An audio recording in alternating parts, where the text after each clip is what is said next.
नाही म्हणले. येतो दर्शन. ते काऊन तरारलं होतं ते सांगता सांगता राहिलं. आमच्या इथलं आंधळ भाजनाला जात होतं ना, याच्यावर सांगता ते तरारलं तिचं नवरा बायकोच्या बळावर.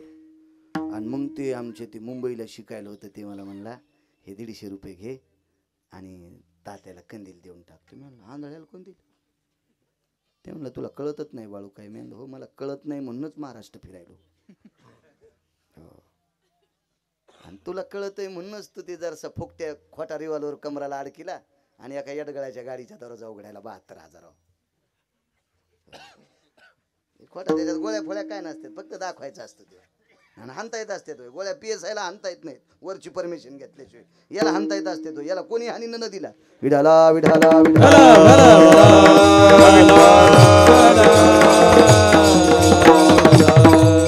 सहज बोलून जाते. ते म्हणलं तुला काय करायचं? हे कंदील घेऊन दे मेद्याला आणून, राखेलची कॅन 5 लिटरची.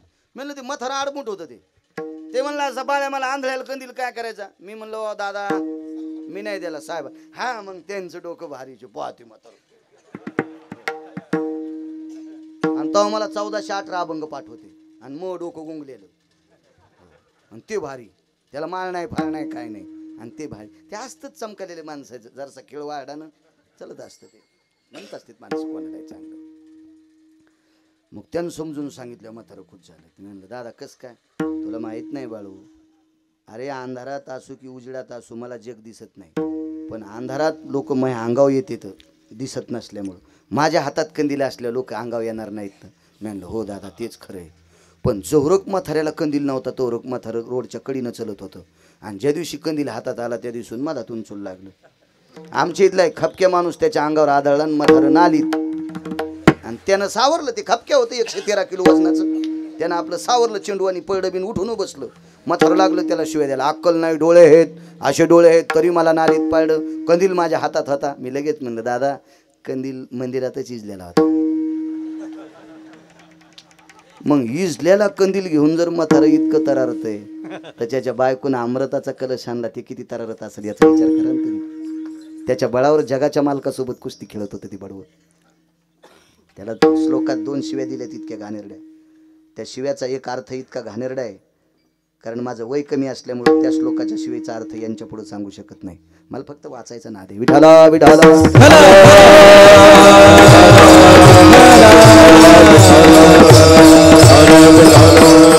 मारुतीरायनं सांगितलं आई साहेब काय? अरे संन्यासी आहेस तू? तो म्हणले काय हरकत नाही. गेले त्या शेपटीनं भोंगे हाणले. मेन जे बॉस होते का ते अमृताचा कलश सांभाळायला मेन बॉस शिष्यच ठाणले. शिष्य सगळे हाणले. ते मेन बॉस होते. हात जोडले. काऊन मारता? काऊन मारता? नालायकाला मदत करायली ना. मगाशी तुम्हाला एक वाक्य ऐकलं का तुम्ही? जो आई वडिलांची सेवा करत नाही त्याचं भजन ऐकायचं नाही. जो आई वडिलांची आता वाढले असतील तो भाग सोडून द्या, पण जिवंत असताना आई वडिलांची, आता माझे वडील 90ला गेले, माझी आई आहे. मी जर आईला मानित नसेल किंवा आईला सांभाळीत नसेल आणि तुम्हाला माहीत झालंय तरी तुम्ही माझे कीर्तन ऐकून मला पाकिट देत असताल तर तुमच्या इतका मूर्ख जगात कोणी नाही. कारण सांगू, केले पाप जेने दिले अनुमोदन दोघाशी पतन. कारण तुम्हाला त्याच्यातलं अर्ध पाप लागणार. मी केलेल्या चुकीचं पाप अर्ध लागते अर्ध. म्हणून मग अशी एक शब्द बोललो होतो तुम्हाला. आता मारुतीराय त्या भुंग्यांना काय म्हणले? अरे नालायकांनो, दुष्ट राजाला जिवंत करता ना तुम्ही. प्रांताला विदुषी, या प्रांतासाठी घातक येतो तो रावण, आणि त्याच्यासाठी तुम्ही अनुमोदन देता. याच्याकरता तुम्ही नालायक सगळे मारले. माफी मागितली. आमचा वंश शिल्लक ठेव. भुंग्याच्या जाती फक्त 14. भुंग्याच्या पुराणात शास्त्रात वेदात फक्त 14 जाती. कुत्र्याच्या खऱ्या जाती 6. आता उपजाती वेगवेगळ्या आहेत. आता त्या तयार केलेल्या जाती त्या वेगळ्या, पण मुख्य जाती आपल्याकडे सतत कुत्रे फिरतात त्याला ग्रामसुकर म्हणतात. ग्रामसुकर. आणि पोलीस डिपार्टमेंटमध्ये त्या काळात वापरल्या जाणारी जात सारमे नावाची जात म्हणतात त्याला. फार फार मोठी. अशा 6 जाती कुत्र्यांच्या. बाकी मग ते संक्रमण वेगवेगळं झालं तो भाग सोडून द्या. पण भुंग्यांच्या जाती 14. कमळावरचा मकरंद खाणारी भुंगे ठराविक. ते कुठलंही काही खात नाहीत. म्हणून एका शपक त्याच्यासाठी श्लोक आला. हे कालिदासांचे काही एक श्लोक होते. आम्हाला एक त्या भुंग्याची एक कविता होती. कोणी एक विचित्र पुतळा जेवावयासी बैसला, जेविता जेविता पात्रे चिनी भक्षिला. म्हणजे 14 भुंग्यापैकी मकरंद सेवन करणारा भुंगा कमळावर बसला. सूर्योदय झाला की कमळ उमलतय आणि सूर्यास्त झाला की कमळ मिटतय. असं 13 कमळापैकी एकच कमळ आहे, ते फक्त रात्री उमलतय, त्याचं नाव आहे ब्रह्मकमळ. 12 कमळ सतत वरी तोंड करून उमलतात आणि ब्रह्मकमळ हे रात्री उमलते आणि खाली तोंड करून उमलते. हे पण लक्षात ठेवा, त्याला फक्त ब्रह्मकमळ म्हणतात. बाकी सगळी कमळ वरी तोंड करून जन्मात उगम पावतात आणि ती फक्त सूर्याचा प्रकाश पाहिल्यावर उमलतात आणि सूर्य मावळला की ते मिटून जातात. लाकूड कोरणारा भुंगा त्या कमळाचे पाते कोरून बाहेर येत नाही, तो मरून जातो. पात्रे चिनी भक्षिला. 14 पैकी तो एक भुंगा. बाकीचे भुंगे तुम्हाला 1-2 जाती बरेच माहितीत. गोळे करणार भुंगे, त्या नादच असतो गोळे करायचे. जाऊ द्या, त्याच्यावर काय. पण ही भुंगी ज्यांना अमृताची चोच आहे, त्यांची चोच अमृतात बुडती, ती 14 पैकी त्यांचं पुराणात वर्णन आलं त्या भुंग्यांचं, की ज्यांना मारुतीरायाचं दर्शन होते. ती भुंगे किती अधिकारी असतील कल्पना करा. हे आपल्या कवाडातले असतील का, कवाड भदभद करणारे, वरून किती नख पालिश करू द्या त्या कवाडाला. आणि अजून 7-8 वर्षाला अशी बुकी आणली की सगळ्या फाळ्या एककड, सगळे एककड, सारं फुफुटत निघतं त्या भुंग्यातून. काष्टम कोरित भुंगा भुस्कटम पडतम भोई, असा श्रेष्ठ कवी तर लंगड्या सखुबाईचा जावाई. ही अशी ही संस्कृत बी सांगणार येत नाही काय अशी. पण माफी मागितली, एकच पर्याय. तुम्हाला जर वाचायचं असेल तर चंद्रसेनेच्या पलंगाला आतून टोकरा. त्यांनी सांगितले, दादा मारुतीराया जीवनभर अमृत खाल्ले रे, आता लाकडं कशाला कोरायला लावता, त्याच्याशिवाय माझं भागत नाही. म्हणजे बाईला सांगितलं, प्रभू रामचंद्र आसनो तल्पको जायते जगदानंद कंदपत हे तमाम चर्या भय जायते पातिव्रतांती धर्मानाहम. विश्वाचा मालक आहे, जगदानंद कंद जगतपती आहे. तुझ्या शेवर तलकपावर मी त्याला आणेन. पण एक लक्षात ठेव, अरिष्ट भयतति जाय सुधा परिभाषायति जायन्ते अरिष्ट सहनं जायन्ते ना शनयं जायं विभिष्यता शनमं जायं विभिष्यता शनयं जायं. मारुतीरायानं सांगितलं, आई साहेब या तलकपावर आणतो, पण पाती या पाती यति जायन्ते चक्षुर भययनि जायन्ते शनयं पातिं भय जायन्ते चक्षुर पातिर भय जायन्ते चक्षुर पातिर भय जायन्ते. वरचं पापणं खालच्या पापणाला लागतंय. या वेळेला क्षण किंवा निमिष म्हणतात. जर अरिष्ट आलं, विघ्न आलं, काही अडथळा आला तर डोळ्याचं पापण लवेपर्यंत सुद्धा माझा मालक या पलंगावर थांबणार नाही.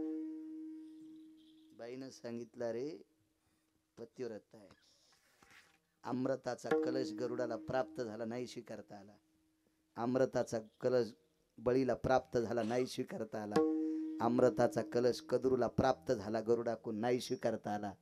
अरे अमृताचा कलश देवांना राक्षसांना प्राप्त झाला नाही पचिता आला, अमृताचा कलश देवांना प्राप्त झाला नाही पचिता आला, तो अमरपुरीत गेला.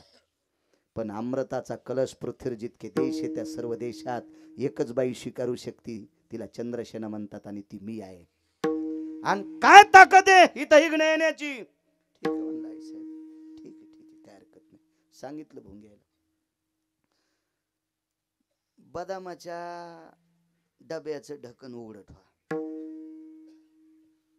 आणि त्याच्यात एक गुळाचा खडा टाका. मुंग्याला मुळवाटी द्यायचं काम नाही. देखून या गुळ धाव खाली. बदामाच्या डब्यात मुंग्या गेल्या की शिरसगावकर मुंगी असं बारीकस छिद्र बदामाला पाडी, ती मधलं चट खाती आणि वरून ते पिवळं जाशाल तसं होती. द्वारकाबाईला वाटलं बदाम सगळेच आहेत, हातात घेतल्यावर टरकलं. इतक्या मुंग्या हुशार, इतक्या मुंग्या मुंगळ्यापेक्षा हुशारच असतात. बसताना पण कशा शिस्तीत बसले बघा ना. मुंगळे अशीच बसले, कोणीकडे एकाचं तोंड इकडं एकाचं तोंड तिकडं. त्याला वाटलं येडवाकडं सांगितलं की रुपरनं झटकीलं मारली की गेली. मुंग्या कधी तुम्ही अजून बी बघा, मुंग्या रांग सोडित नाहीत. मुंगळे लगेच रांगा सोडित आहेत. मुंगळे लगेच बाजू वळीत आहेत. सकाळून याच्याकडे, दुपारून त्याच्याकडे, संध्याकाळी तिसऱ्याकडे, मतदान चौथ्यालाच. मुंगळ्याचा मिळत नसतो. मुंग्या कधी बी शिस्तीतच. जसा मधला गर खावा, खोबऱ्याचा जर तुकडा खाल्ला तर फक्त काळी पाट शिल्लक ठेवतात मुंग्या, फक्त काळी पाट. पूजेला आलेलं खोबरं चुकून काकीच्या हातानं बरणी उघडी राहा. इदन्नवाति सर्वहायरम श्रीफलाति जायते टर्कलम समर्पयामि. मधलं गरम मुंगीम भक्षितम पिपिलिकाम भक्षितम. ही संस्कृती येडी वाकडीवर खरी नाही. हो, मला तशी ते टी व्ही तर ऐकायला भेटते बघा कधी कधी रविवारी बातम्या यायच्या. इदम प्रजन्य कालास्ति भयुम आभ्रम जायते इति सर्वहा इति वातावरणंच विदुषतः ठोकर ठोकर गारगुंडम पडंचहा. याला निब्बर काठीने हाणायला पाहिजे. विठाला विठाला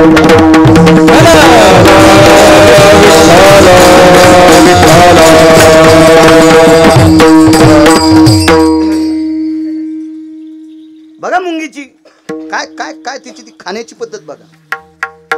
नुसतं टरकल धुणार ती मुंगी. मारुतीरायानं सांगितलं अशा पलंगाची पाळी करायची. हातून चट मुंग्याने टोकर.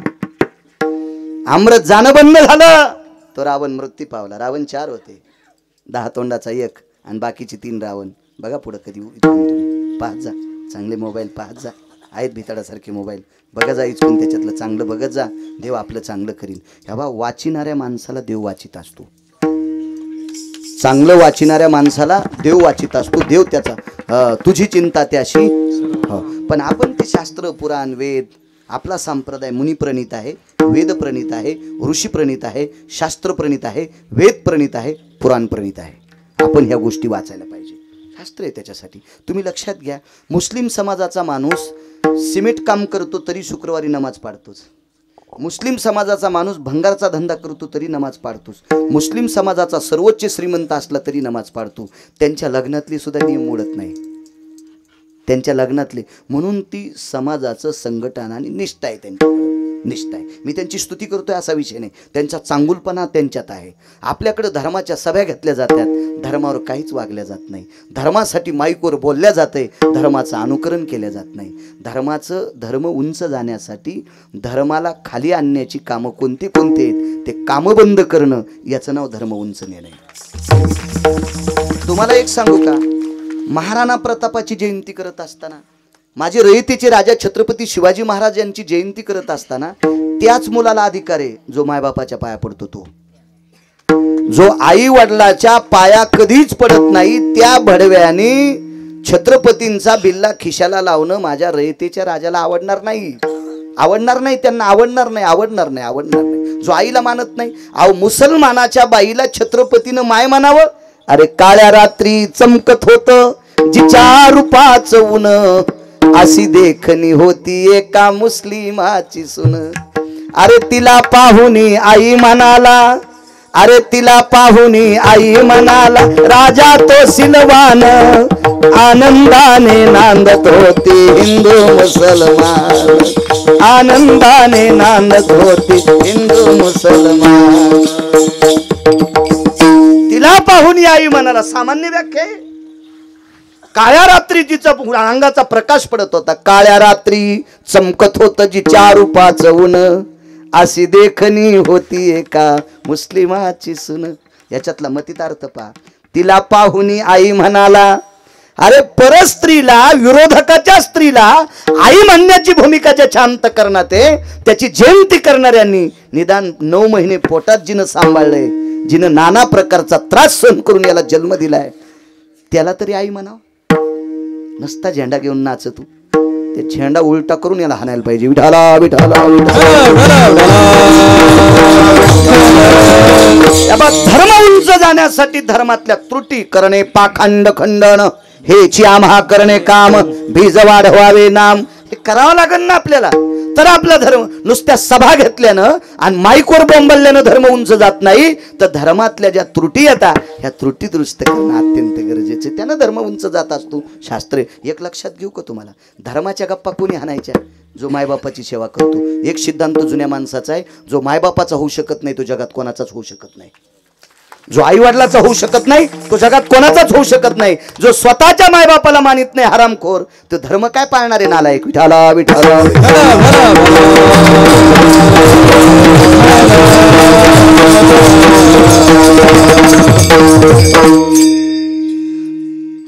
4 भुंगे राहिले होती.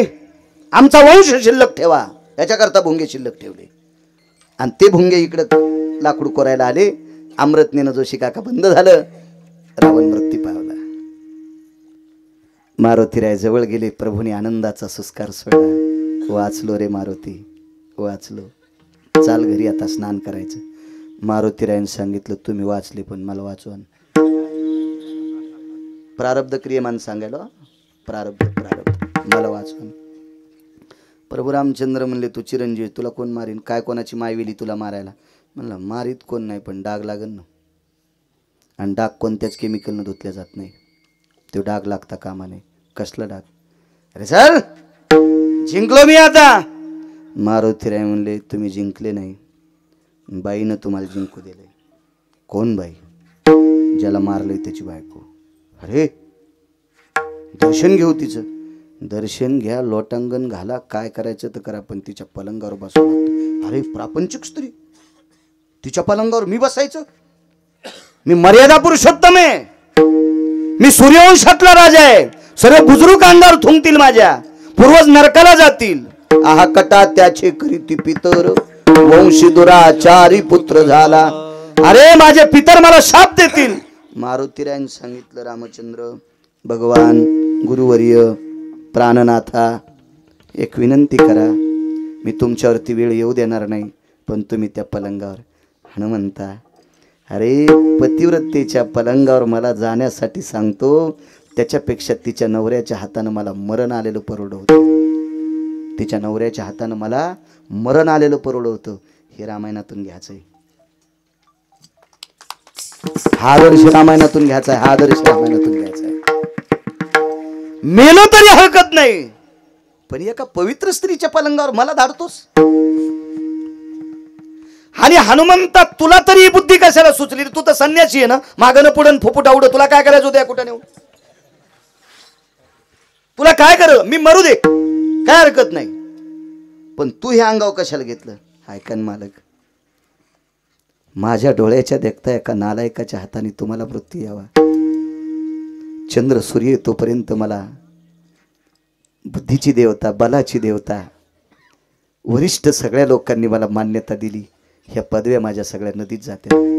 अरे तू तुझं मोठेपण करण्यासाठी मला मातीत घालतो. ऐकायला तयार नाहीत रामचंद्र. मला तिच्या पलंगावर पाठवतो. मारुतीरायाने सांगितलं प्रभू एक लक्षात ठेवा, तुमच्या अंगाला कुठल्याही प्रकारचा डाग लागणार नाही याची मी दखल घेतलेली.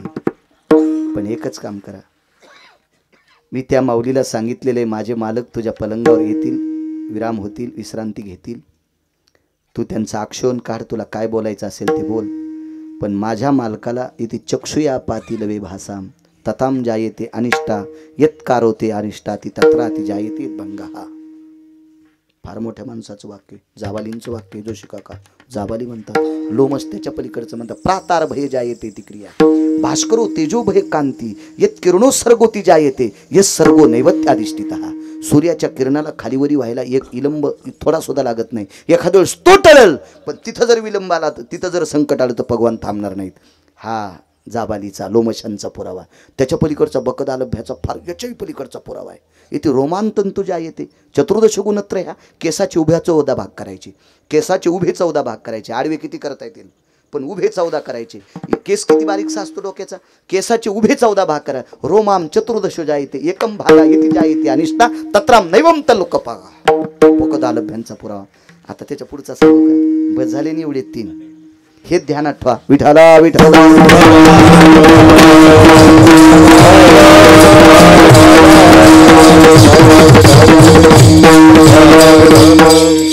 मालक तुम्हाला तिथे विघ्न आल्याच्या नंतर तुम्ही थांबायचं नाही. पण अरे हनुमंता तुझ्या लक्षात आहे का रे? अरे आमचा माथा त्याच ठिकाणी टेकतोय पतिव्रतेच्या पायावर. जिका भाग्याची आहे व तिचा पती तिचा देव, मानी भ्रताराची बोली धन्य जगी ती माऊली. तिचे होता दर्शन मिळे पोट भरी अन्न, तुका म्हणे पतिव्रता तिची देवावरी सत्ता. अरे झुकायची ताकद फक्त पतिव्रतेच्या पायावर आहे. आणि तिचा पलंग आम्ही पायानं मोडाव, काय या पायात ताकद आहे?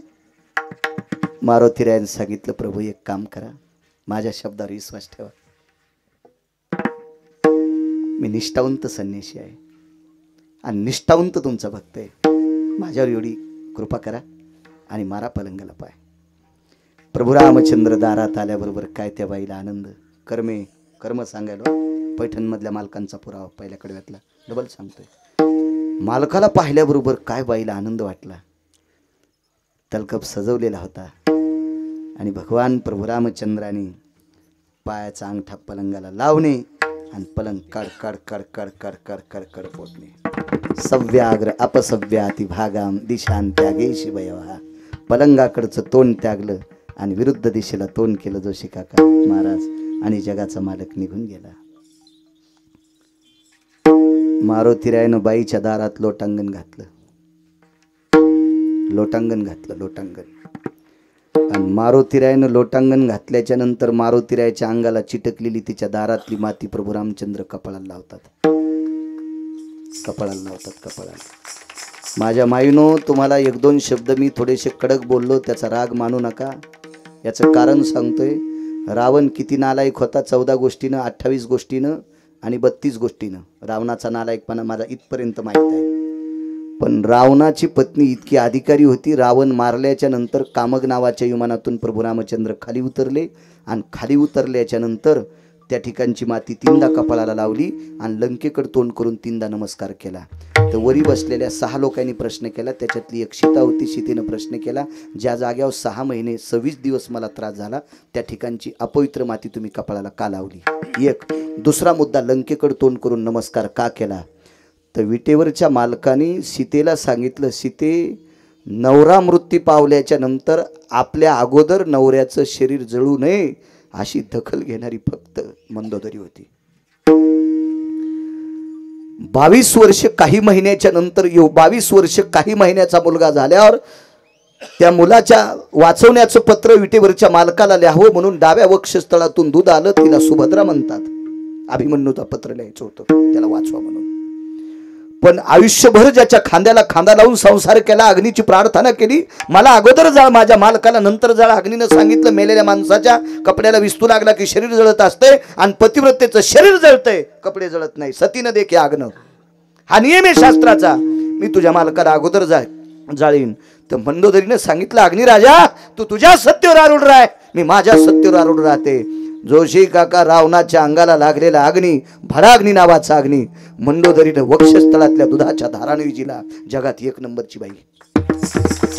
नवऱ्याच्या प्रेताला लागलेला अग्नी जिनं वक्षस्थळातल्या दुधाने विजवा, ती सामान्य पतिव्रता आहे. आणि त्या पतिव्रतेचा स्पर्श या मातीला झालाय. म्हणून या ठिकाणची माती विटेवरचा मालक 7व्या अवतारात कपाळाला लावतोय. त्या पतिव्रतेचा वास त्या लंकेत होता म्हणून त्या भूमीला 3दा नमस्कार केला. मारुतीराय ज्या जागेवर लोळले त्या जागेवरची माती प्रभू रामचंद्रानं कपाळाला का लावली. या पृथ्वीवर जितके देश आहेत, नवऱ्यासाठी अमृताचा कलश असणारी फक्त एकच चंद्रसेना होती. आणि अशी पवित्र पतिव्रता ज्या भूमीत आहे, जिचा पदस्पर्श या मातीला लागलाय, ती माती तुझ्या अंगाला आहे हनुमंता. म्हणून ती माती पंढरपुरातल्या मालकानं कपाळाला लावली. आश्चर्यचकित. आता ऐका मागचं घरानं. आता आपल्या अभंगाच्या कडव्यावर या. हो, कडव्यावर जर आपण नाही आलं तर लोक म्हणतील हे बोलत कडे पण भंगारच वापरते. असलं नाही झालं पाहिजे, नाही झालं पाहिजे. काय शाप झाला शिरसगाव. मारुतीरायची शेपटी धरली तिनं. कुठं निघाला रे, कुठं निघाला, कुठं निघाला तो, कुठं निघाला. म्हणलं आई साहेब मा काय चुकलंय, माझं काय चुकलंय. तुम्ही म्हणले पलंगावर आणा, मी आणलं. पण मी तुम्हाला सांगितलं होतं संकट येता कामा नये. मारुतीरायची शेपटी धरली. सांग तुझ्या आतापर्यंत केलेल्या नाम साधनेची शपथ आहे. भुंगे कोणी मारले. बोलती बंद झाली. एका भुंग्याचं पंख, मेलेल्या भुंग्याचं पंख शेपटीत अडकलेलं होतं. मृतायति जायतेनं कीटकानां यति पिच्छानायां पुच्छाग्रो यो. पिच्छ म्हणजे पंख, पुच्छाग्र म्हणजे शेपटी, नाग्र म्हणजे शेवटचा भाग. मेलेल्या भुंग्याचं पंख मारुतीरायच्या शेपटीत सापडलं. ती पतिव्रता आहे, तिची दृष्टी फार टोकाची आहे. का रे हनुमंता, कोण भुंगे मारले. मीच मारले. मग लक्षात ठेव, तुझ्या मालकाचा मर्यादा पुरुषोत्तम हा भाग संपू नये याच्याकरता तुला आनंद होता. लक्षात ठेव, तुझं ज्याच्यावर प्रेम आहे त्याला मी पलंगावर आणण्यासाठी इतकी आतुर होते. मी कपाळाचं कुंकू पुसलं. माझा काय दोष रे. काय दोष आहे? लक्षात ठेव, एवढी बलशाली शेपटी, पण एक दिवशी तुला राहणार नाही, एक दिवशी तुला राहणार नाही. म्हणून रामेश्वरात बिना शेपटीची मारुती राह. आणि इकडचा भाग थोडासा ऐका. पंढरपुरातल्या मालकाला सांगितलं, प्रभू, मालकाने माग नाही पाहिलं, तिकडे बघूनच सांगितलं, माय आई साहेब, पुढच्या अवतारात तुम्हाला धर्मपत्नी म्हणून स्वीकारीन. पण त्या बाईनं सांगितलं, आत्ताचा आनंद मातीत घातलास, काय कर्म चुकलं? ज्या अंगठ्यानं माझा पलंग मोडलास, त्याच अंगठ्याला जरा नावाचा पारधी बाण मारीन. द्वापार युगात त्याच अंगठ्याला जरा नावाचा पारधी बाण मारीन, आणि भिल्ले इंधिले शारंगधर, आणि तुझा शेवट त्या अवतारात होईल. कल्पना करा, टोकाचा संन्याशी, कर्म चुकल्यामुळे बाई ज्या शापानं शेपटी गेली. विश्व ज्याच्या ताब्यात आहे त्याला जगाचा मालक म्हणतात, आणि त्या बाईसाठी कर्म चुकलं, याच्या करता अंगठ्याला बाण लागला. म्हणून देवालाही कर्म चुकीत आलं नाही, एक नंबरच्या संन्याशाला कर्म चुकीत आलं नाही. म्हणून पैठणचे मालक पुन्हा पहिल्या कडव्यात म्हणतात,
मागच्या कोणाला शुगर काय असते काय नाही. गरजे माऊली, आपण लोकांच्या गावातला सरपंच नाही झालं पाहिजे. जोशी काका वाढवा म्हणे, माळ घालून खोटं बोलाय पावर ऐकायला. गीतेचं अध्ययन करतात ते. चला 10 मिनिटं सरकतो पुढे. जोशी काका 5 पतिवृत्तीच्या यादीत गांधारीचा नंबर आहे. हो, अण्णा गांधारीचा नंबर आहे. गांधारी किती अधिकारी सांगू तुम्हाला. ठराविक लोकांच्या मसन वाट्यात पंढरपुरातला मालक मसन वाट्यात ठराविक व्यक्तींच्या पाया पडला. मला वाचण्याचं नाद आहे, मी त्याचे पुरावे देईल. महर्षी सांदीपनींच्या पुत्राचा अंत्यविधी करत असताना एकदा मेलेला उठून आणला, मृतपुत्र जीवविला, समुद्रात बुडून वारला होता. पण नंतर कालांतरानं महर्षी सांदीपनींच्या अगोदर पुत्र मरण पावला, तर त्याच्या अंत्यविधीला महर्षी सांदीपनींच्या पत्नीनं 12 वर्ष पंढरपुरातल्या मालकाला भाकरी घातल्या होत्या, कारण सांदीपनींच्या आश्रमावर शिकायला होते. तर तिनं सांगितलं, कृष्ण एकदा उठून आणलंच पुन्हा चालतंय का, माफ करा म्हणले. आणि त्याचा अंत्यविधी करत असताना त्या बाईच्या पाया पडला पंढरपुरातला मालक द्वारकाधीश कृष्ण परमात्मा. आणि 100 कौरव मृत्यू पावले. ज्या वेळेला दुर्योधनाची राख सावडायला गांधारी मशानभूमीत जाते, त्यावेळेला तिनं डोळ्यातल्या अश्रूंनी राख ओली केली आणि त्या राखेचा गोळा तयार केला आणि राखेचा पुतळा तयार केला आणि उजव्या हातात पुतळा घेतला आणि कृष्णाला सांगितलं, कन्हैया लक्षात ठेवा, आतापर्यंत माझ्या 100 पोराने काय केलं असेल तर करू दे रे बाळा, पण एक लक्षात घ्या, आता या राखेचा दुर्योधन जिवंत कर, जीवनभर धर्माच्या डोक्यावर छत्री धरील, जीवनभर धर्माच्या डोक्यावर छत्री धरील. असा पुरावा सापडला महाभारतात की जगाचा मालक 2 वेळेस गांधारीच्या पाया मशानभूमीत पडला. त्याचा एक गुडघा दुर्योधनाच्या राखेत होता, जिथं दुर्योधन पेटील आहे का, एक गुडघा दुर्योधनाच्या राखेत होता, दुसरा गुडघा दुसऱ्या भूमीत होता आणि माथा राखेनं लथपथलेल्या गांधारीच्या पायावर होता. कोणाच्या पाया पडायला रिकाम आहे का? इतकी गांधारी अधिकारी, एवढी गांधारी अधिकारी. पण तिनं माझ्या विदुर काकांना प्रश्न केला. कधी प्रश्न केला? पांडव राज्यावर बसल्याच्या नंतर धृतराष्ट्र आणि गांधारी वनाला निघून गेले. तसं पांडवांची इच्छा नव्हती आपल्या काकांनी काकीने जावं, पण लाज वाटत होती त्यांना, आपण इतका त्रास दिला, आता इथं राज्य कसं भोगायचं. शेवटचा पुरावा झाला महाराज, एवढाच ऐकू, एवढा ऐकू. म्हणून वनात गेले, तर वनात भेटायला एकटा दुर्योधन आपलं विदुर काका गेले, राजकारणातला 2 नंबरचा डॉन भेटायला गेले. तर एरवी वनामध्ये जंगलात असताना एखादा वाघ जायचा, बाजूला बसलेल्या धृतराष्ट्राने आपल्या पत्नीच्या मांडीला हात लावायचा. काय पावर होती, काय पावर असेल माझ्या माईनं तुमच्यात. या भारताचा एकेकाळीचा राजा, या भारताचा एकेकाळी सार्वभौम राजा, त्या राजाने वाघाच्या पावलाचा आवाज ऐकल्याबरोबर पत्नीच्या मांडीला स्पर्श करायचा. यदि भार्या ततच जायते आशिषो भवत पुनिता नैवम इच्छिन्नती काया. बायकोच्या पुण्याईच्या बळावर एकही हिंस्र पशु धृतराष्ट्राचा अंगबोच करीत नव्हता. इतकी पतिव्रतेत ताकद होती, म्हणून मांडीला स्पर्श करायचा. एकही हिंस्र पशु जवळ येत नव्हता झाडाखाली. पण आज तिकून येणाऱ्या व्यक्तीच्या पायाखालची वाळलेली पानं चुरगाळत होती, बारीक बारीक काड्या अशा कटाकटा वाजत होत्या. तर गांधारीच्या लक्षात आलं, आपल्या मालकाला झोप लागली का काय, एखादा वाघ सिंह जवळ यायलाय आणि आज माझ्या मालकाने माझ्या मांडीला हात का नाही लावला. तर तेवढ्या वेळेस उलट गांधारीनं आपल्या पतीच्या मांडीवर हात ठेवला. माझ्या पुण्याईच्या बळावर वाघ माझ्या मालकाला बोच करणार नाही. पण शिवाजी भाऊ धृतराष्ट्राने आपल्या पत्नीचा मांडीवरला हात खाली टेकला आणि पत्नीला सांगितलं, प्रिये, या जंगलातल्या सगळ्या वाघाला, सिंहाला, बिबट्याला, अस्वलाला कळालंय, पतिव्रता या जंगलात आली, हिच्या मालकाला बोच करणार नाहीत. आज आपल्या जवळ येणारा वाघ सिंह नसून एकच आहे, तो माझा भाऊ आहे, तो माझा भाऊ आहे.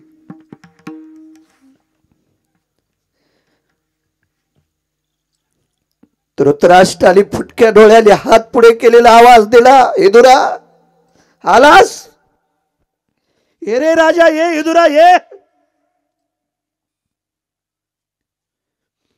पतिव्रता मोठ्या भाऊजाईच्या पायावर डोकं ठेवलं, साष्टांग दंडवत धृतराष्ट्राच्या चरणावर घातला. दादा जाऊ नको म्हणलं होतं रे, नको राहू पांडवाच्या महालात, पण हस्तिनापूरच्या उत्तर दिशेला मी एक झोपडं केलंय, त्याच्यात थांबला असतास. असू दे.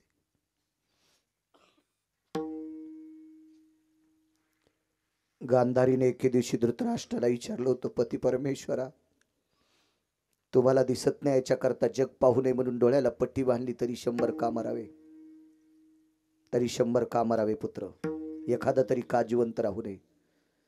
हे वाक्य आपल्या बायकोचं ऐकलेलं धृतराष्ट्राच्या अंतकरणात होतं. आज विदुर काका त्रिकालज्ञानी होते.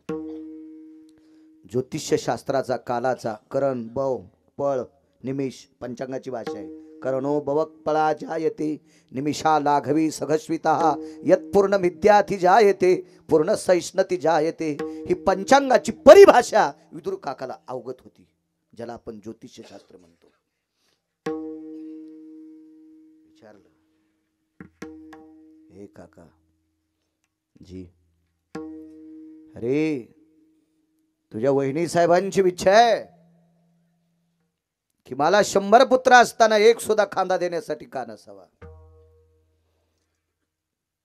आणि माझी एक इच्छा आहे रे काका, हे विदुरा, मी अंध का झाला असं. पण विदुर काकाला एक माहित होतं, तेव्हा वाईट माणसाला सुद्धा सरळ सरळ तोंडावर वाईट म्हणलं की त्याचा राग येत असतो. हुशार होते विदुर काका. जोशी काका शास्त्र प्रखर भाषेत सांगणं हे शास्त्र सांगणाऱ्याचा दोष असतो. शास्त्र हे विस्तृत भाषेत म्हणजे अध्यस्थित भाषेत सांगणं हे शास्त्र सांगणाऱ्याचा सद्गुण असतो. एक मुद्दा सांगतो तुम्हाला. एका माणसानं एका व्यक्तीला प्रश्न केला, माझे स्वप्नात सगळे दात पडले. शिरसगावकरांना विचारलं एका विद्वान माणसाला, माझे स्वप्नात सगळे दात पडले. तर समोरच्या विद्वान व्यक्तीनं सांगितलं, स्वप्नात तुमचे दात पडले सगळे, तुमच्या देखता तुमच्या घरातले सगळे मरणार. ते म्हणला तुला दक्षिणा नाही, उठ चाल, तुला दक्षिणा नाही, उठ, माझ्या घरातले माझ्या देखता मारतोस, उठ उठ उठ, तो काळ तोंड तिकडं कर. काय चुकलं त्याचं? त्यानं मला विचारलं, आदरणीय हरिभक्तीपरायण बाळू महाराज गिरगावकर, परवाला मला स्वप्न पडलं, याचा दोष काय? वा वा वा वा वा राजो, काय सांगायचं. यथा कालाति चक्रो भया जायते पुनित पिंडा. तुम्ही एवढे पुण्यवान आहात की घरातल्या सगळ्या लोकांपेक्षा तुम्हाला आयुष्य जास्त आहे. वायर ढिले आहेत का तुमचे? पहिल्यानं काय सांगितलं होतं? तुमच्या देखता घरातली तुमच्या सगळी माणसं तुमच्या आधी मरणार. आणि मी काय सांगितलं? तुम्ही इतके नशीबवान आहात की घरातल्या सगळ्या लोकांपेक्षा तुम्हाला जास्त आयुष्य आहे. अर्थ काय दोन्हीचा? फक्त चोंबाळून हाणलं. आणि पहिल्यानं सरळ निबर टाचाच्या बुटानं हाणलं. मी बुटानंच हाणलं, पण आधी लोणी लावलं मग हाणलं. शास्त्र असं सांगत जावं. विदुर काका हे शास्त्रात पारंगत होते. महाराजजी पारंगत होते. पण विदुर काकाच्या लक्षात आलं, 65 क्विंटल पोलादाच्या भीमाचा हिवाळा करू शकते. गुरगुर गुरगुर अशी बांगडी करू शकते.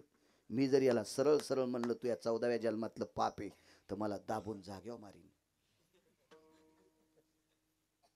म्हणून विदुर काकानं दोघांच्या अंगावर हात फिरिला. गांधारीला काय कळालं असेल ते पुन्हा कधी एखाद्या कीर्तनात बघू. पण धृतराष्ट्राला काय कळालं? मागच्या 14व्या जन्मात राजपुत्र होता. राजपुत्र होता. कर्म चुकत नाही. मी वारकरी संप्रदायात एकच पाप केलं, फक्त पाकिट घेतो. ते बी घोड्यावर बसल्यामुळे घेतो. घोड्यावर जर बसलो नसतं तर काय करायचं? मागणं पुढून फुपटा उडा आहे का नाही? घोड्यावर बसल्यावर ह्या गोष्टी लागतात. कारण एकट्याला घोड्यावर बसलं की संग कोणीतरी येतच. कळालं ना घोड्यावर बसलेलं?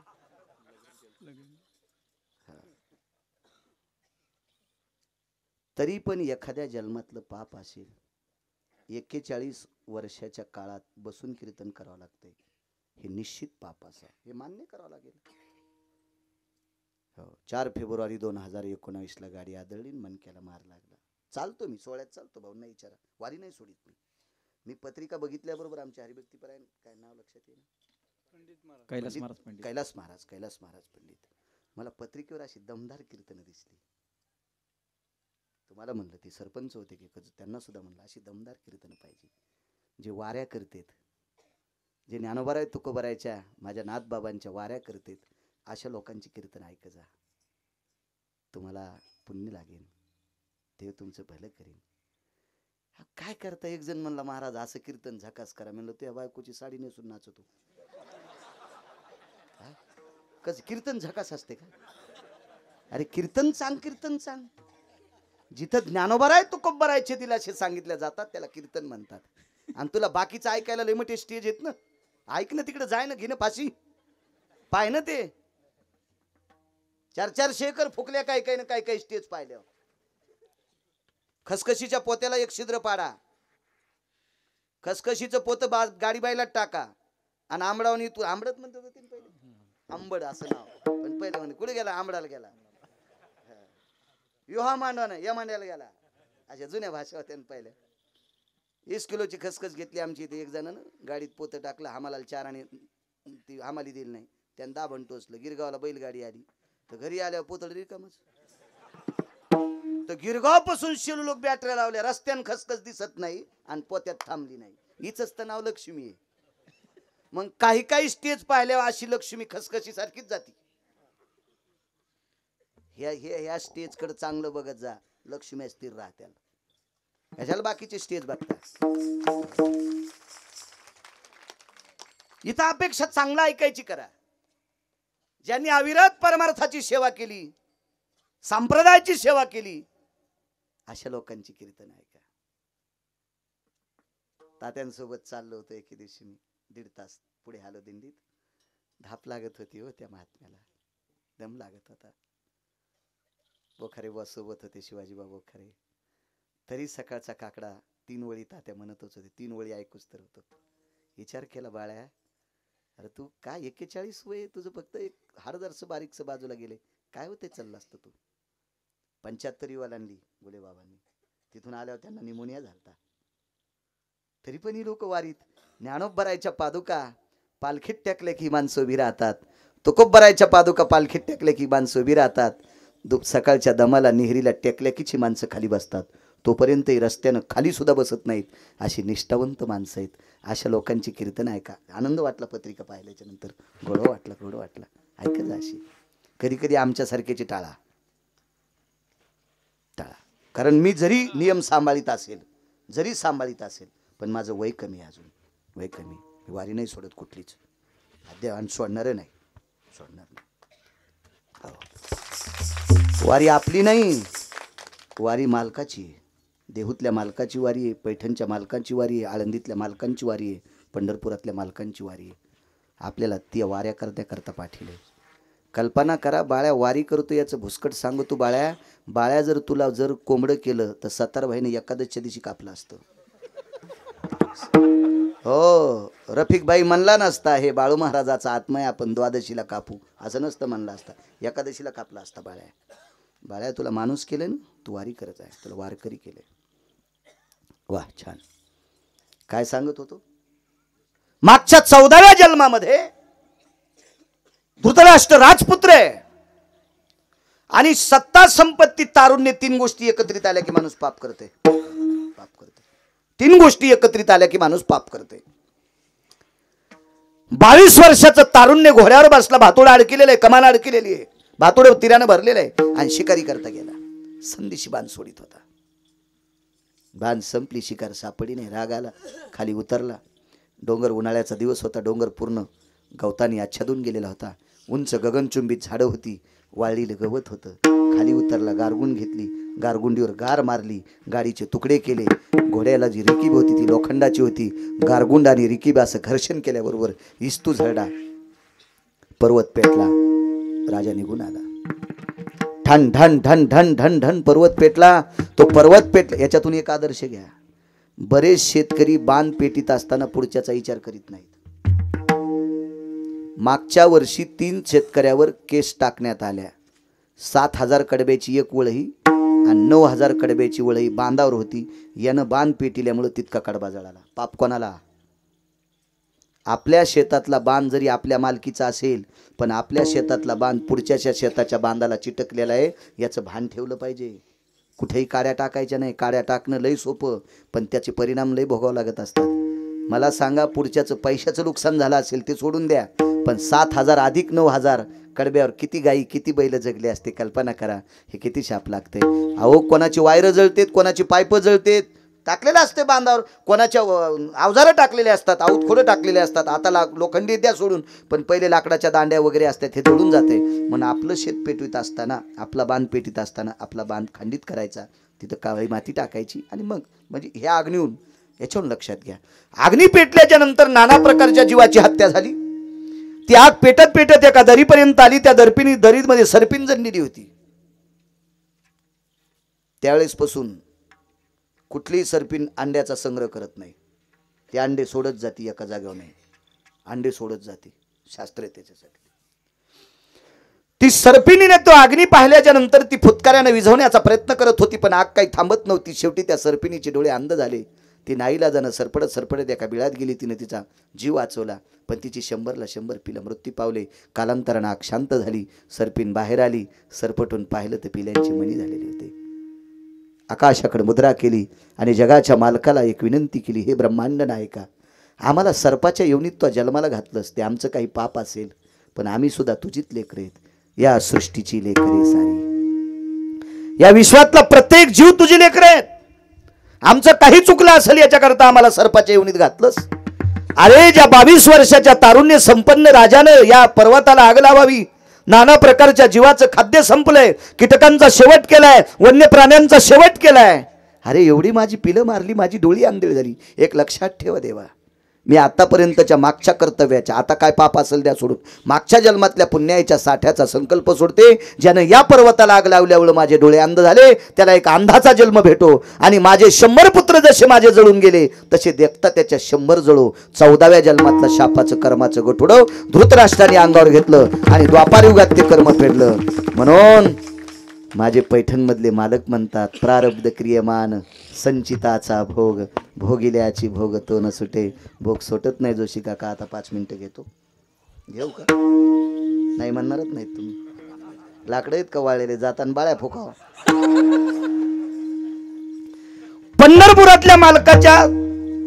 पंढरपुरातले मालक एका महाराजाच्या दर्शनाकरता आले. महाराज किती अधिकारी असेल कल्पना करा. त्या महाराजाचं नाव होतं मुनिश्री शरभंगू. जरा वेगात सांगतो, मधले स्टेज सोडून देतो, पटपट सांगतो. मलाही पळायचे सकाळी पुन्हा. इकडे जायचं तुमच्या बाजूला, पण आता घरी जाऊन. हो, आपली बनेला ना अंडरवेल आपल्या घरीच भिजा. त्या महाराजाचं देव कल्याण करीत असतो. आपले नियम पाळायचे आहे का नाही? मी 27 वर्ष तुमच्यासोबत 14 वर्ष आलं. कधी धुऊ दिली माझी बनेला अंडरवेल? नाही, अद्याप नाही. माझी बनेला ना अंडरवेल माझ्या बायकोनं आईनंच धुतली. मी अजून पुन्हा कोणाला धुऊ दिली नाही तर मीच. हो, मात्र आज मग आपलं चांगलं करीत असतो. मग दगडा वापटिल्यान मरण नाही. हा संप्रदाय अभ्यासापेक्षा वागण्याला किंमत देतो. हो, या संप्रदायाला आचरणाला किंमत आहे. आचरणाला किंमत आहे, हे अभ्यासाला नाही. एक जणानं लय पाठांतर केलं, पण दुसऱ्याकडे बघितल्यावर त्याच्या पोटात डबा उठतो. काय अर्थ? हा संप्रदाय काय सांगतो माहिती आहे? आचरणाची ताकद या संप्रदायात. स्वतःची पत्नी सोडून जगात जी बाई भेटन तिला मायन बहीण म्हण.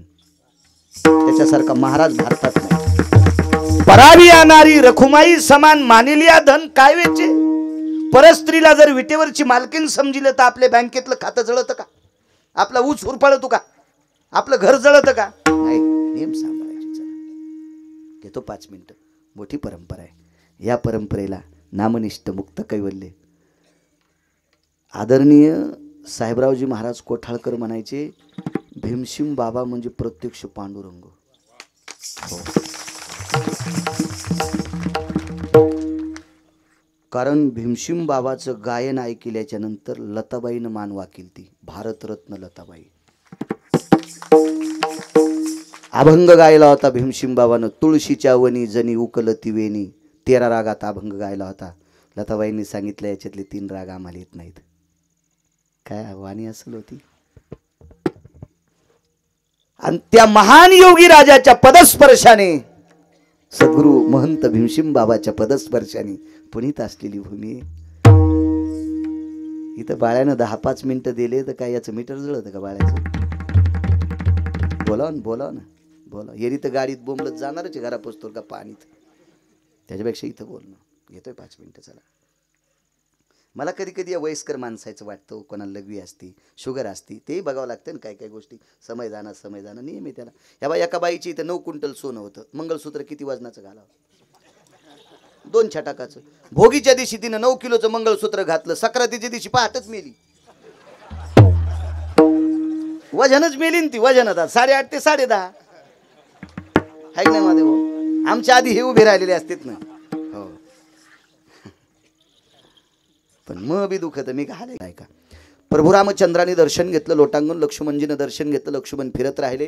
प्रभू रामचंद्राचं बोलणं आटपलं. सुखदुःखाच्या गप्पा केल्या, निघाले. लक्ष्मणजी फिरत असताना थरथर थरथर गथुडं हालत होतं. विचारलं काय? तर पोरं म्हणले तिकडे सरप आहे. कोणाला सरप सांगायले? शेषाला. लक्ष्मण कोण आहे? शेषाचा अवतार. पोरा म्हणले कोणता सरप रे? पोरा म्हणले नका जाऊ तिकडे, सर्प यायला माहीतच नाही ना, सगळे सर्प याच्यापासून येत म्हणून. मग पोरं म्हणले तिथे गेल्यावर तुम्हाला उलट्या होत्या. लक्ष्मणजी म्हणले उलट्या व्हायचा काय संबंध नाही, घरून निघलो तेव्हापासून पाणी पिलं नाही तर काय उलटन. गाठ सोडली. साधूची त्वचा आहे, आमच्या गुरुजींची खरी त्वचा आहे. प्रभू रामचंद्र पाया पडत असताना त्यांना वास येईल, त्यांना त्रास होईल म्हणून तात्विक स्वतःच्या बळावर, भक्तीच्या बळावर त्वचा तयार केली. आणि तुम्ही गेल्याच्यानंतर ही त्वचा पांघरायची. त्या साधूचं नाव होतं शरभंगू नावाचे ऋषी. आले, दर्शन घेऊन निघाले. प्रभू रामचंद्र पुढे गेल्याच्या नंतर लक्ष्मणजीनं सांगितलं, महाराज एक विचारू, आमच्या दादाला काही मागितलं का? नाही म्हणले, मागायसाठी भजन करीतच नाही. मग एक विचारू, तुम्हाला काही दुःख आहे का? कवडीचं नाही. सांगू तुम्हाला कोणतं दुःख आहे? तुमच्या अंगातून रक्त, मांस, पू, किडे, बारीक आळ्या येतात. हो म्हणले, ते मागचं पाप आहे माझं. मग आमच्या दादाला म्हणा ना संपवा. बोलव तुझ्या दादाला. दादा, काय लखन? दादा, महाराजांची ही त्वचा खोटी आहे. महाराजांच्या खऱ्या त्वचेतून रक्त, मांस, पू, घाणेरडा वास येतोय आणि बारीक किड्या आळ्या येतात. भगवान म्हणले, लखन विचार महाराजाला. एका सेकंदात महाराजाची त्वचा सोन्यासारखी करतो. महाराज म्हणले, प्रभू त्वचा सोन्यासारखी करतान, पण राहिलेलं पाप कोणी फेडायचं? ते भोग, राहिलेला भोग. प्रभू रामचंद्र म्हणले, पुढच्या जन्मात तुम्हाला जे जन्म भेटेल त्याच्यात तुमची त्वचा खराब होणार. मला नको म्हणले ते भोगिल्याची भोग. महाराज म्हणले, मला आत्ताच भोगून संपवायचा आहे, राहिलेला भोग पुढच्या जन्मात नको. मागच्या जन्मात केलंय म्हणून आता फेडायलो, आणि आता तू माझं शरीर पवित्र केलंस तर राहिलेला मला पुन्हा पुढच्या जन्मात फेडावं लागेल. मला आताच संपवायचा. मग काय देऊ? मला थंडीचा त्रास होतोय, गरम पाण्याची व्यवस्था कर. आणि अग्निबाण मारला. प्रभू रामचंद्रानं त्या काळात त्रेतायुगात, आज उनकेश्वरला पाणी गरम आहे, त्याच्या बाजूला 1,000 फुटाचा बोर घ्या, त्याच्यातून पाणी गार येते आणि याच्यातलं गार होत नाही. आमच्या इथलं एक जण मी तिथं नेलं, कर ना आंघोळ. ते म्हणलं, तुला माहिती ना आपल्याला शावर लागते, आपल्याला तुट्या लागतात, टप लागते. मी म्हणलं, प्रवासात काय येळाला किळण, वनवासाला सीताफळ. आता इथं शावरन फ्यावर का आपली सासरवाडी नाही म्हणलं कोणाची. मेदेल ढोकलून म्हणला, गरम पाणी कोणी केलं? म्हणलं, तू या मेवणीनं. 10,000 वर्षापूर्वी अग्निबाण मारला कैलास बुवा, अजून त्याच्यातलं पाणी गार होत नाही. काय साधूची ताकद आहे. म्हणून आपला धर्म माना, म्हणून आपल्या पुराणाला माना, म्हणून आपल्या शास्त्रांना माना, म्हणून आपल्या संतांना माना, म्हणून आपलं जतन करा. इतका अधिकार संपन्न आहे. कल्पना करा, ज्याच्या पाया पडण्याकरता पंढरपुरातला मालक येत होता तो साधू किती अधिकारी. कर्म नाही चुकीत आलं. एक सांगू मुद्दा, 1400 ब्राह्मण होते यज्ञामध्ये.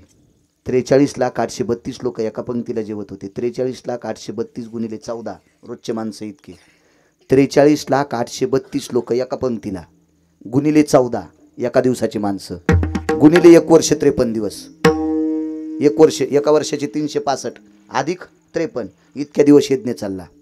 त्या यज्ञ 22 दिवस राहिला. यज्ञाच्या पूर्णाहुती करता 4 ब्राह्मण लागत होते, 4 महाराज लागत होते, 4 साधू. तिथं 1400 होते.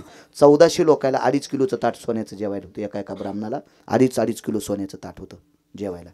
पण त्या 1400 लोकांची मिटिंग घेतली, तुम्हाला पूर्णाहुती आता फक्त 4 लोकांना येते. एक नर्मदेच्या तीरावर आहे, एक आमक्या नदीच्या तीरावर आहे, एक तमक्या नदीच्या तीरावर आहे, एक वंग देशात आहे. वंग देशात चर्मवनवती नावाची नदी आहे. त्या चर्मवती नावाच्या गंगेच्या तीरावर कर्णाचं लग्न झालं वर्षाली नावाच्या स्त्रीसोबत. कधी कधी आपल्या नद्यांची नावं पाठवत जा. आपल्या मंगलाष्टकामध्ये सुद्धा नद्या घेतल्या जातात. आशीर्वाद आहेत त्याचे, आशीर्वाद.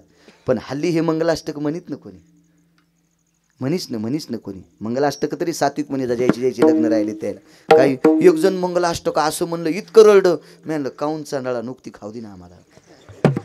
तू काऊन गावरायला रे? हा, नवरी जाताना तिळभर रडली नाही. हा, आणि तू काऊन गावरायला असे मंगलाष्टक म्हणू चांडाळा खाऊ दिन रे नुकती, खाऊ दिन. सात्विक मंगलाष्टक म्हणा, वेदीचं मंगलाष्टक ब्राह्मणाला म्हणू द्यावा. आणि जरी नसेल म्हणू द्यायचं तर तुम्हाला यावा. वेदीचं मंगलाष्टक कशाला म्हणतात याचाच मेळ नाही अजून. काय काय एका लग्न, मी 3 लग्नाला वेदीचं मंगलाष्टक म्हणलंच नाही. अरे म्हणलं, किती चुकी. आता सावध सावधान समयो साधा समीपी असे. अजून एक वेदीचं मंगल असते, शास्त्र आहे त्याच्यासाठी. शास्त्र म्हणेल ते सांडावे, ते राज्यहितृ न मानावे. आपला धर्म त्यानं उंच जात असतो. पैशाचा जोर झाला, पैशाचा कर झाला म्हणून कुठेही उधळायची नसते. नाही, त्यानं धर्मावर कलंक येत असतो, धर्माला ग्लानी येत असते. त्याच्यामुळं अशा चुका नाही करायच्या कुठं पण असो. मग त्या व्यक्तीला आणण्यासाठी देवाचं पत्र गेलं, यज्ञात टाकलं. अर्जुन गेला, चला धर्म गेला, चल निघ. भीमान सांगितलं मी, चल वापस जाय. द्रौपदी चालत गेल्या आणि त्या साधूला आणलं. त्या साधूला आणलं. अजून एका साधूची गरज होती, त्याला भीमाला आणायला पाठवलं. पण त्या साधूला डुकराचं तोंड होतं. जगातला एक नंबरचा अन्नदाता राजा, पण एका साधूला जेवता जेवता वाईट शब्द बोलला. म्हणून त्या साधूनं सांगितलं, विश्वात एक नंबरचा तू राजा आहेस, दान करणारा, अन्नदान करणारा. पण हे तोंड तुझं कोणीकडे जातंय, सगळं अंग सोन्याचं होईल पण तोंड डुकराचं होईल. गतो जन्म पापा येती कृतोजी हेती जायते येता आनन पुटा भय येतीन शुक्राती जायते सर्वा. शुकर म्हणजे डुक्कर, डुकराचं तोंड लागलं. मागच्या जन्मातलं पाप. ज्याच्या पाया पडता कृष्ण जात होते. बघा, प्रारब्ध क्रियमान संचिताचा भोग, भोगिल्याची भोग तो न सुटे. विढोबार खुमाये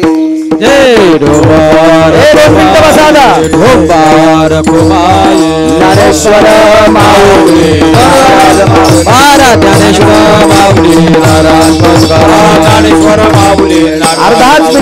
अर्धाच मिनिट भेक मागतो. ज्या मालकाच्या परिसरात आपला सप्ताह चालू आहे त्या मालकांचं नाव आहे शांती ब्रह्म एकनाथ महाराज.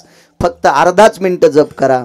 भानुदास एकनाथ, हातवरी करा. भानुदास एकनाथ, भानुदास एकनाथ, भानुदास एकनाथ, भानुदास एकनाथ, भानुदास एकनाथ, भानुदास एकनाथ, भानुदास एकनाथ, भानुदास एकनाथ, भानुदास एकनाथ,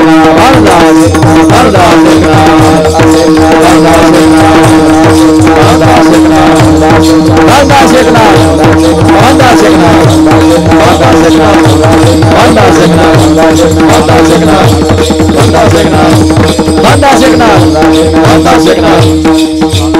आणि ऐका, माझ्या अंतकरणातलं लय मोठं भूत आलंय. क्या बात आहे. वा, महाभारतातला भीमदादा आलाय आमचा. आता कोणी